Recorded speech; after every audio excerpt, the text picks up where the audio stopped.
안녕하세요. 손하나의 서재에 오신 걸 환영합니다. 우리는 다양한 인간관계 속에 살아갑니다. 그리고 관계 속에서 힘을 얻기도 하지만 에너지를 뺏기기도 하죠. 누구나 타인에게 상처를 받고 힘들어하는 순간이 있습니다. 하지만 기가 센 사람들은 단호한 태도로 이를 잘 극복해내죠. 만약 너무 상처를 쉽게 받는 편이라면 이런 사람들에게 배울 점이 있을 겁니다. 혹시 지금 관계로 인해 힘드신가요? 어떤 사람들은 이렇게 말해요. 돌이켜보면 다 추억이야. 시간이 약이야. 다들 그렇게 살아. 정말 그럴까요? 너무나 힘든 상황에 놓여 있는 이들에게 이런 말들은 전혀 위로가 되지 않습니다. 그럼 어떤 위로가 필요한 걸까요?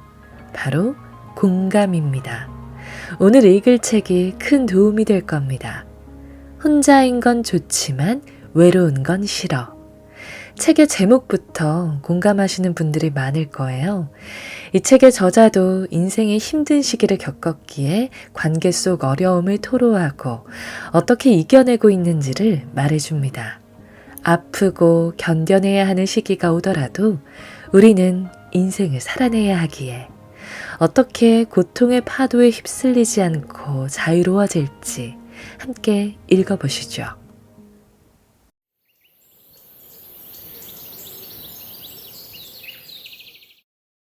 무례함에 상처받은 나에게. 몇 년 전 인생 술집이라는 TV 예능 프로그램이 생각난다. 신동엽, 김희철, 유세윤 등이 진행자로 나왔다. 이들은 게스트를 곤혹해 하는 마라맛 진행으로 시청자들에게 웃음을 주기로 유명하다. 이 중 남궁민 배우와 이시연 배우가 출연한 부분이 가장 기억에 남는다. 늘 그렇듯이 김희철은 게스트를 당황시키기 위해 독한 말들을 준비하고 있었다. 그런데 그날따라 무슨 일인지 진행 내내 남궁민에게 쩔쩔매며 진행을 제대로 하지 못했다. 남궁민은 솔직한 발언을 서슴없이 내뱉었는데 이시연은 그런 남궁민의 발언을 걱정했다. 김희철은 이시연의 긴장을 풀어준다는 목적으로 사생활에 대해 다소 과장된 불편한 질문을 던졌다. 이때 김희철에게 보인 남궁민의 반응은 놀라웠다. 그게 재미없다고 하는 거야 내가. 희철아, 나는 솔직히 초면에 말 나와서 미안한데 이런 식의 토크는 없어져야 한다고 생각해. 이어 남궁민은 우리나라도 분명히 리얼리티를 지향하는 때가 오면 이 프로그램 말고 진짜 편하게 얘기를 나누는 프로그램이 있을 거다. 라며 김희철을 민망하게 만들었다. 이에 김희철은 남궁민 형은 진짜 나랑 안 맞아. 라고 말했고 남궁민은 넌 나를 싫어하지만 난 너 좋아. 라며 카메라 없는 자리에서 김희철의 예의 바름을 칭찬하며 김희철의 앞날을 위해 정성껏 디스하고 꼰대를 인정했다. 이때 역으로 당한 김희철의 당혹스러운 표정이 고스란히 카메라에 담겼다. 이 회차는 지금도 남궁민 김희철을 검색하면 위키트리에 나올 정도로 유명하다. 몇 년 후 남궁민의 결혼식에 하객으로 참석한 김희철의 사진이 기사로 나오게 되었는데 그 모습을 본 사람들은 둘의 관계에 대해 의아해하며 놀랐다. 아마도 그 프로그램에서 김희철의 진행 방식을 안 좋게 평가했던 남궁민이 실제로 김희철을 불편해하고 싫어했을 거라 생각한 데서 온 놀람이었을 것이다. 나도 그 영상을 보면서 남궁민도 대단하지만 김희철은 타격 좀 받았겠다 생각했다. 보는 나조차도 얼얼했을 정도였으니 말이다. 궁금증에 좀 더 찾아보니 사석에서 함께 식사하는 사진을 SNS에 올린 모습이 기사화된 적도 있었다. 남궁민은 김희철의 무례함에 나를 바짝 세우며 말하지 않았다. 그의 사이다 같은 멘트들도 놀랐지만 내가 정말 놀랐던 부분은 그의 애티튜드였다. 밝은 표정으로 여유롭게 웃으며 상대의 무례함을 콕콕 꼬집으며 말했다.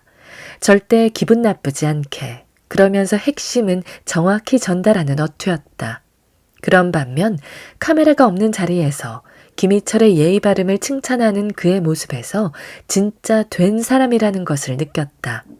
상대방의 잘못이 무엇인지 스스로 비교하며 깨닫게 해주는 모습은 정말 배워야 할 부분이라고 생각한다. 기분이 언짢을 수도 있었던 분위기를 자연스럽게 풀어주는 가벼운 농담을 보며 그의 아우라에서 품어져 나오는 기품에 완전히 반해버렸다. 정말 멋있었다.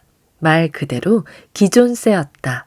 나는 무례한 사람 앞에서 자신감 넘치게 받아친 적이 있었나? 지금 생각해보니 미처 반응하지 못하는 사이에 자연스럽게 나는 을이 되어 무례한 사람들이 무심코 했던 말에 상처를 받고 오랫동안 스스로를 그들의 기준에 맞춰 통제했었다. 스커트를 입고 학교 축제를 갔던 날 여자 선배, 너는 치마 입으면 안 되겠다. 라는 말. 실습 과제를 도와달라던 입학 동기에 차라리 내가 하는 게 더 나았겠다. 라는 말. 졸업 동기였던 복학생의 농담을 위장한 면박. 어디 오빠라 그래? 선배라 불러. 이들의 말은 나는 스커트를 입으면 안 되는 사람으로 스스로 차단하게 만들었고 졸업하는 내내 나를 불편하게 한 예의 없는 복학생을 피해 다니게 했으며 실습 과제에 대한 내 능력을 의심하게 만들었다. 그들의 말에 상처받으며 그들이 잘못했다고만 생각했다. 하지만 진짜 잘못은 그들이 아니었다. 바로 내 태도가 그렇게 만든 것이었다. 그 당시 나는 아무 말도 할 수 없었다. 여럿이 같이 있는 장소에서 짓궂은 농담에 굳어진 얼굴로 정색하면 나로 인해 어색한 분위기가 될 수도 있다 생각했다. 최대한 웃으며 아무렇지 않은 척, 괜찮은 척, 부당함 속에서 스스로를 타이르며 억눌렀다. 나 스스로 나를 그렇게 대해도 되는 아이로 만들어버리면서 내 속은 다 썩어갔다. 남들의 반응으로 올랐다 떨어졌다 했던 자존감, 남들의 예의 없는 평가에 제대로 대응하지 못했던 그때의 상처를 키운 것은 어찌 보면 내가 아니었을까. 남이 못 봐주면 뭐 어떤가? 제가 입고 싶어 입는 옷이라서요. 조언 감사합니다. 웃으며 대답하고 선배라 불러주길 원하면 예 선배님 저보다 어른이신데 그렇게 해드릴게요. 하며 굽신굽신 과장된 액션으로 맞받아쳐주고 기껏 시간 내서 과제 도와줬더니 고마워하기는커녕 못되고 고약하게 구는 그 녀석에게는 너는 참 고마워할 줄도 모르는구나 하며 정색하며 당당한 모습을 보여줄 수도 있었을 것이다. 이미 지나갔으니 쉽게 말하는 것일 수도 있다. 맞다. 지나간 후회 같은 거다. 그때 나는 지금처럼 왜 당당하지 못했을까? 하는 후회다. 물론 지금도 예의 없는 사람들의 말에 놀라 가끔은 얼빠진 사람처럼 있는다. 다른 것이 있다면 곱씹어보지 않는다는 것. 당시 타격은 받았지만 사석에서 제외할 수 있었던 남궁민과 김희철처럼 나도 가벼운 그들의 말에 가볍게 반응하면 될 일이었다. 지금 생각해보면 이름도 가물가물한 그들은 내 인생에서 아주 잠깐 스치는 사람들이었다. 여태껏 안부를 물으며 연락하는 사이도 아니다. 관계라는 여러 선들 중에 점 같은 사람들이었다. 그럼에도 나를 까맣게 잊었을 그들을 기억하고 그들에게 상처받아 흔들리던 나를 기억한다. 장난으로 던진 돌에 개구리는 맞아 죽는다. 혹시나 그때의 나처럼 무례한 농담이 취미인 사람들에게 상처받고 있다면 꼭 전해주고 싶은 말이 있다. 배려는 지능이고 지능은 인성으로 나온다. 그 사람이 그런 말을 당신에게 한다는 것은 그 사람의 인성이 딱 그 정도라 그런 거다. 결코 당신이 감내해야 할 인내가 아니다. 그 사람 말에 일일이 반응하지 말고 나는 나대로 나답게 살면 된다. 혹시라도 나를 생각한다는 명목하에 이상한 말들을 한다면 외쳐주자. 반사라고. 그때의 나는 너무나도 약했다. 그들의 장난스러운 말에 자존감이 와르르 무너지기도 했지만 지금의 나는 쉽게 무너지지 않는다. 이제는 남들의 시선보다 내 마음이 더 중요하다는 것을 알았기 때문이다. 수많은 관계 속에서 여러 번의 시행착오를 겪으며 나에게 상처 주었던 사람들에게 기품 있고 여유로운 애티튜드를 갖추고 대응하려 노력하고 있다. 당신도 그리하길. 나 스스로를 깎아내리지 않고 자신 있게 말할 수 있는 본인의 답을 구해보자. 오늘도 스쳐가는 인연에 나의 평가를 맡기지 않길. 그들의 진행에 웃으며 끌려가질 않길.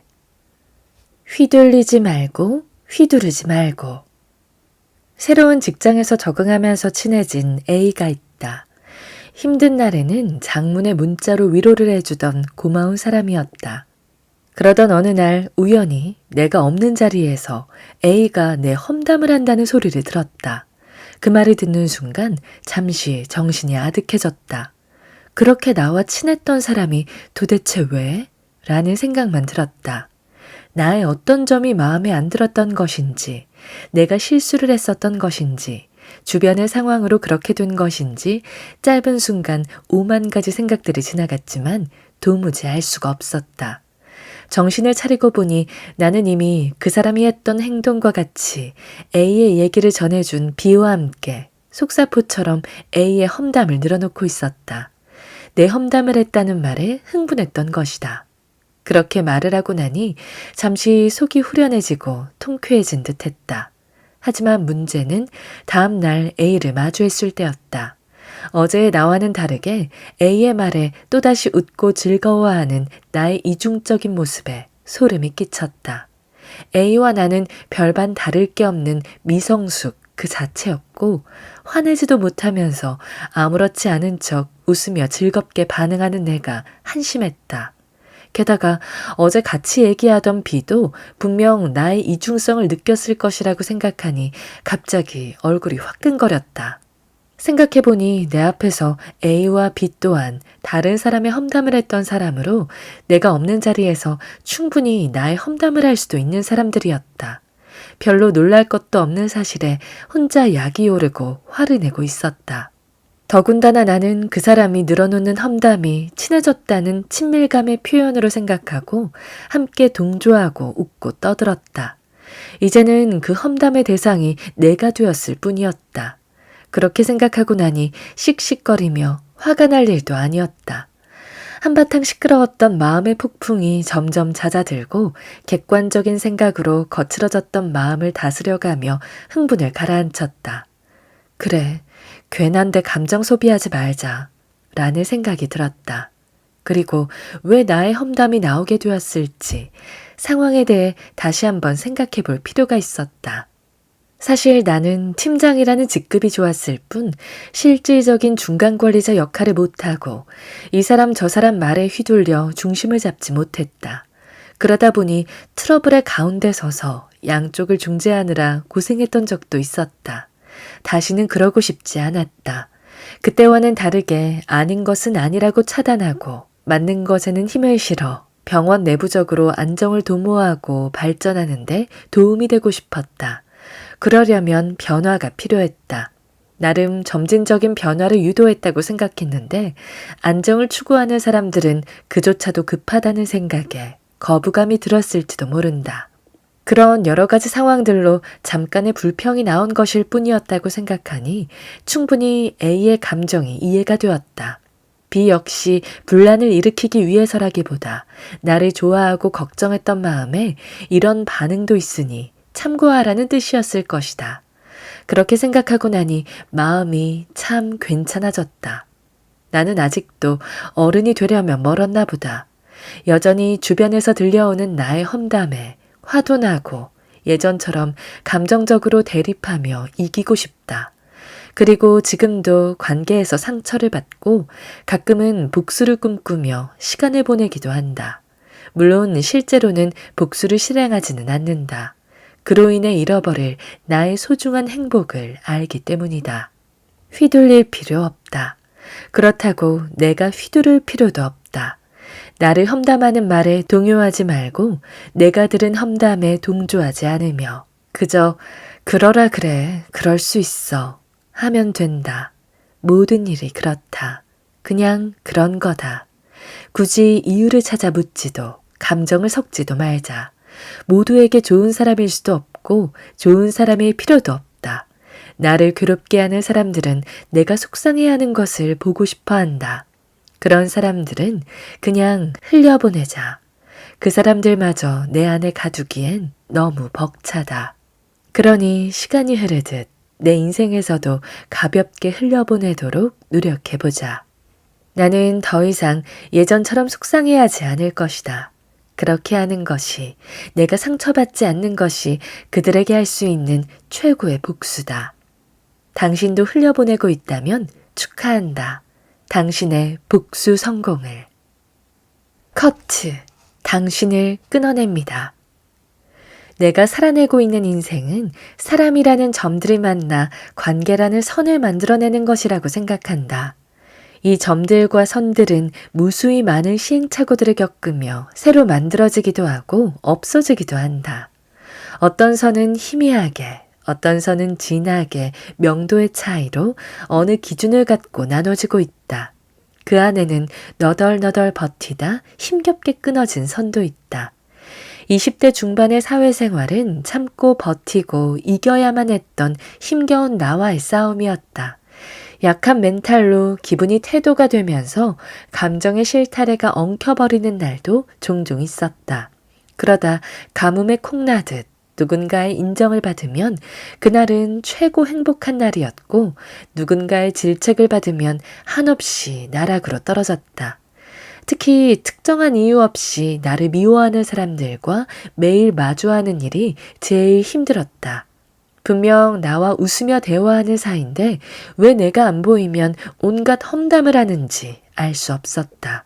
그런 말들을 전해 들었을 때 겉으로는 괜찮아, 나는 신경 안 써, 나도 그 사람들 싫어해, 또는 참나, 나도 그냥 가만히 있지만은 않겠어, 이렇게 독한 행동을 예고하는 말들을 뿜으며 말을 전달해주는 하이에나 같은 사람들 앞에서 복수를 다짐했다.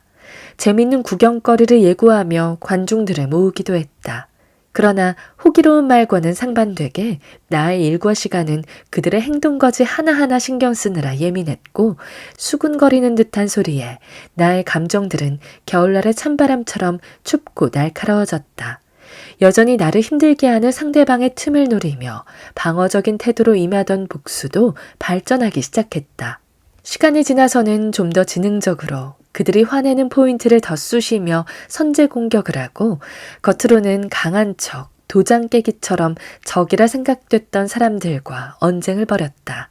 그런 후엔 상대방의 약오르는 모습을 보고 하하호호 승리의 V를 보이며 이긴 기분을 만끽했다.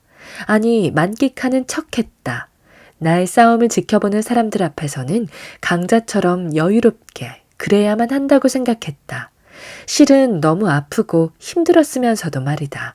아무도 없는 어둡고 텅 빈 나만의 공간에 들어오면 미움받는 현실을 외로워 울면서 술을 마셨다. 속상했고 많이 슬펐다. 나는 왜 미움을 받는 것일까? 아무리 생각해도 알 수 없었다. 분명 내게도 문제가 있었겠지만 욕먹을 정도는 아닌 것 같은데, 나를 보호하기 위해서라도 복수의 칼날을 펴려야 했다. 머리로는 남에게 복수하거나 다른 사람을 적대시하는 행동은 남에게 해를 입힘과 동시에 나에게도 분명 불리한 행동이라고, 안 된다고 말리고 있었다. 어쩌면 나는 그들과 잘 지낼 수 있는 시점을 벗어난 것이 아닌가 덜컥 겁이 났다. 서둘러 얼른 이 관계들을 바로잡고 싶었다.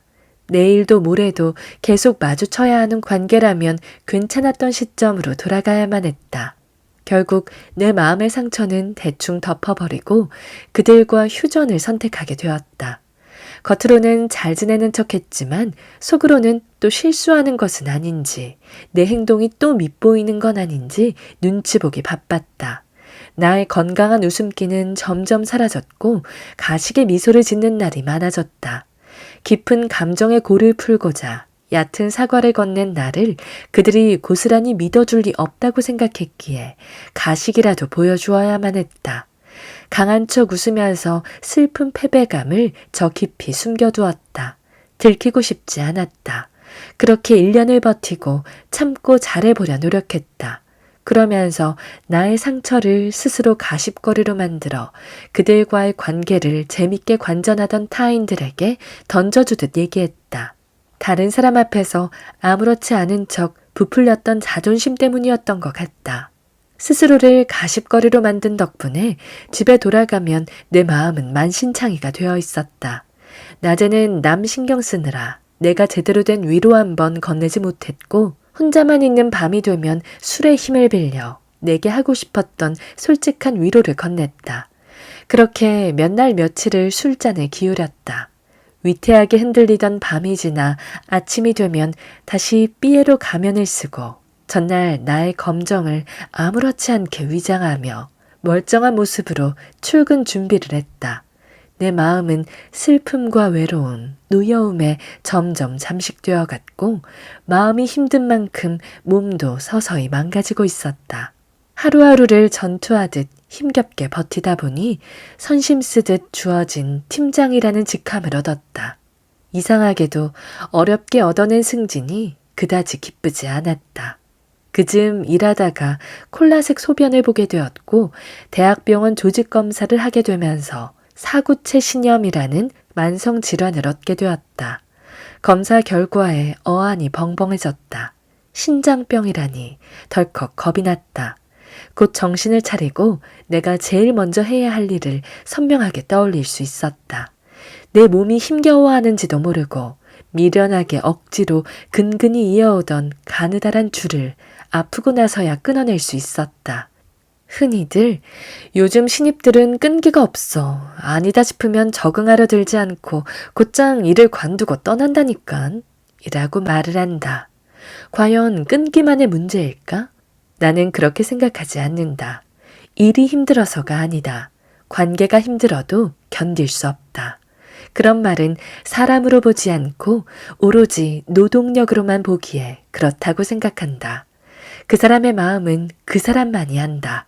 알지 못하면서 가타부타 말하는 것은 오히려 그 사람에게 이중으로 상처를 주는 일이다.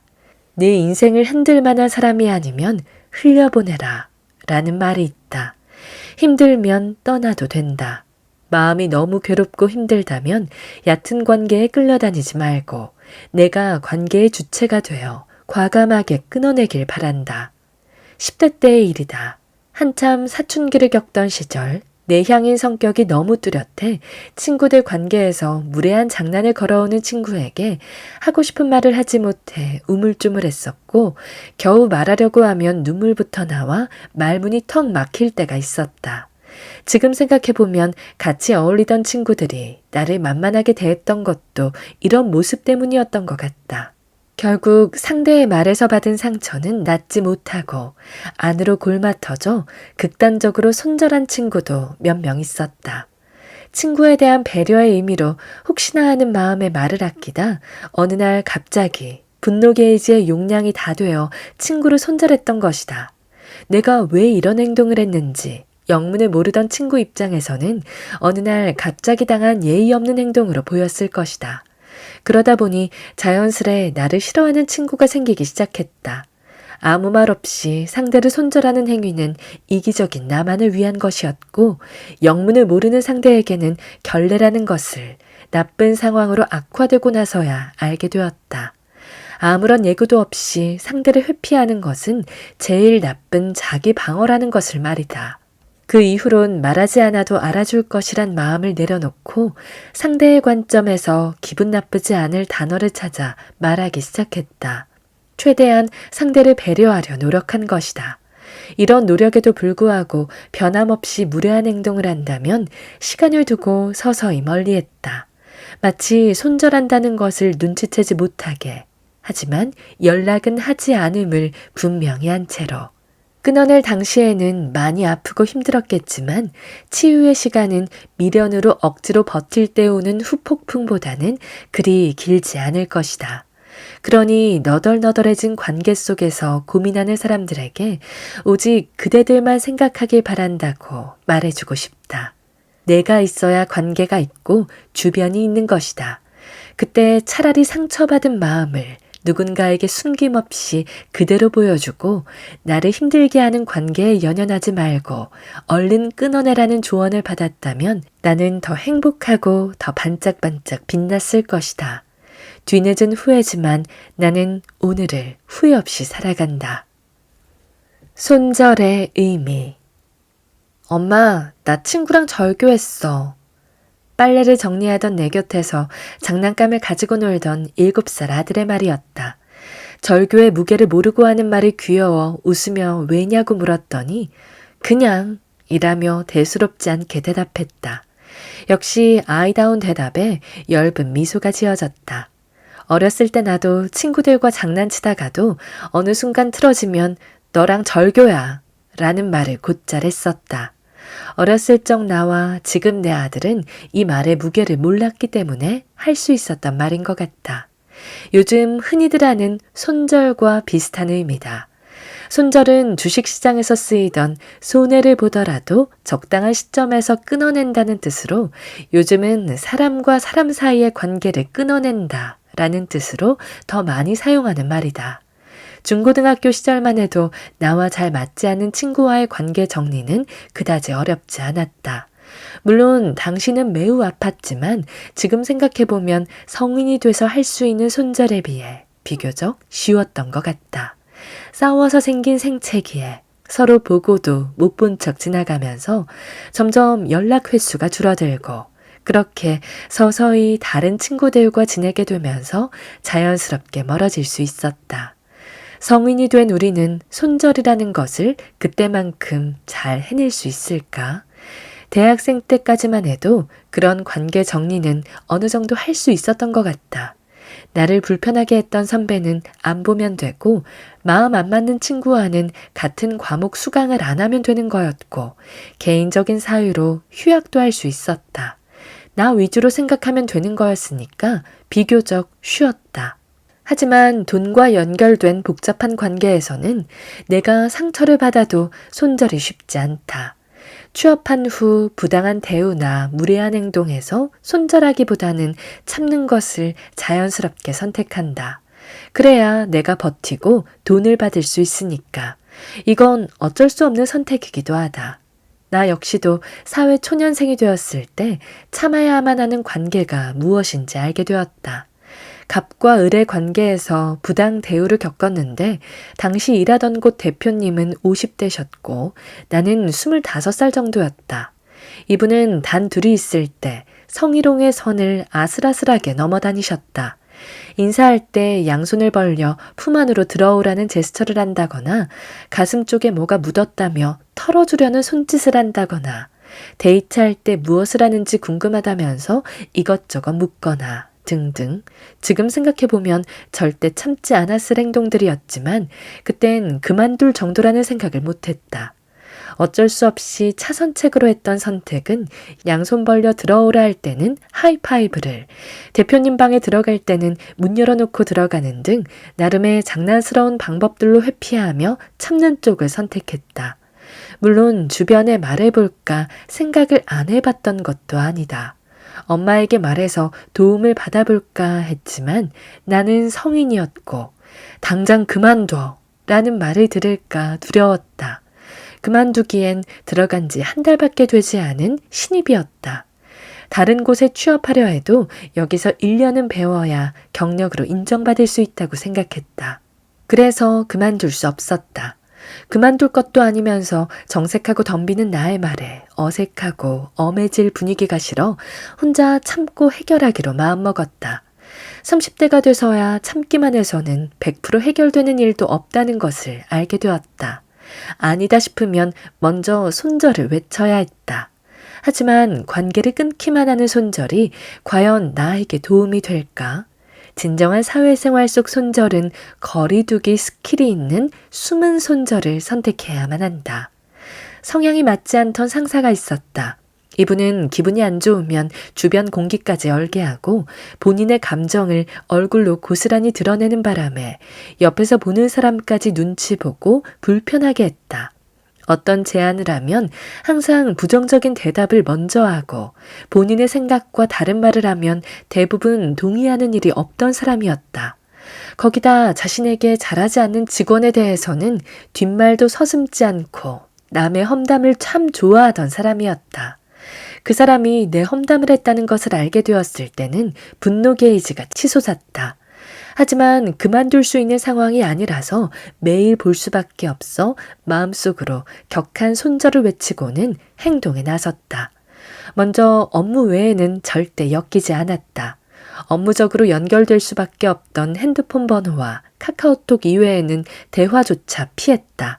대화 중 맞는 말에 대해서는 공감하지만 아니다 싶은 말에는 동조하지 않았다. 그리고 나의 사적인 말은 아꼈다. 본인이 들었을 때 자신보다 우월하다 생각하면 바로 날 선말을 했었기에 그 부분에 대해서는 칼 차단을 했던 것이다. 그럼에도 불구하고 내가 정한 바운더리를 넘어오면 상사에게 한 번씩 경고 카드를 날려주었다. 이 선 넘으면 침범이야. 매너는 여기까지. 그 선 넘으면 정색이야. 스탑잇. 거리 유지해. 스킨십은 사양할게요. 당신의 비밀이 뭔지 저마다의 사정 역시 정중히 사양할게요. 깜빡이 켜. 교양이 없어. 너 더 상대 안 해. 정말 손절의 정석 같은 가수 아이유 노래의 가사들이다. 나도 이런 멘트의 카드들을 무수히 날렸지만 아이러니하게도 그 상사는 선을 계속 넘어왔다. 하긴 그렇게 해서 변할 관계였다면 내가 힘들지도 않았을 것이다. 그 상사는 몇 번의 경고 카드를 줬음에도 자신의 생각과 감정을 상대방에게 강하게 밀어붙였다. 그런 상황이 자주 반복되면서 이 사람을 미워하는데 나의 소중한 오늘이 쓰이고 있었다. 본인은 되고 남은 안 되는 이중잣대가 이해되지 않았고 독감 걸렸을 때 병원도 못 가게 하는 이유도 이해되지 않았다. 이런 것들을 애써 모른 척하고 다음날 웃으며 일하기가 힘들었다. 애써 웃는다 한들 억지로 웃지 마, 다 보여, 그럴 필요 없어 라는 말만 들었을 뿐이었다. 내가 했던 모든 노력이 아무것도 아닌 것처럼 되자 허탈했다. 결국 일터의 감정을 털어내지 못하고 퇴근해 가족들에게 민감하게 반응할 때가 많았고 다음날 출근하기 싫어지면서 밤에는 불안한 마음에 잠이 들기 어려워졌다. 그때 이 사람과의 관계를 끊어내기 위해 이직을 결심하게 되었다. 나를 싫어하는 사람임이 분명했고 더 이상 이 관계에 연연할 필요가 없다는 생각이 들었다. 더 이상의 무의미한 감정 소모는 나를 지치게 하고 평정심을 무너뜨리게 할 것 같은 두려운 마음에서 내린 어려운 결정이었다. 관계란 상호작용이 필요한 것이다. 하지만 나의 상사는 본인의 잣대를 기준으로 상대에게 배려 없는 일방적인 말과 행동을 밀어붙였다. 선을 넘기 전까지 괜찮다는 말을 하며 슬프지 않은 척, 화나지 않은 척, 질투나지 않은 척 참았지만 사실은 하나도 괜찮지 않았다. 그래서 나는 내가 떠나는 것으로 상사와의 관계를 손절했다. 혹여나 나의 경고 카드를 받은 상사가 나에게도 경고 카드를 내밀며 서로에게 지켜야 할 관계의 거리를 공유하고 인정했다면 조금은 달라졌을까? 지금 우리의 관계는 어떤 모습을 하고 있을지 문득 궁금해진다. 오늘 저와 함께한 시간 어떠셨나요? 편안한 시간이 되었길 바라며 또 들러주시길 기다리겠습니다.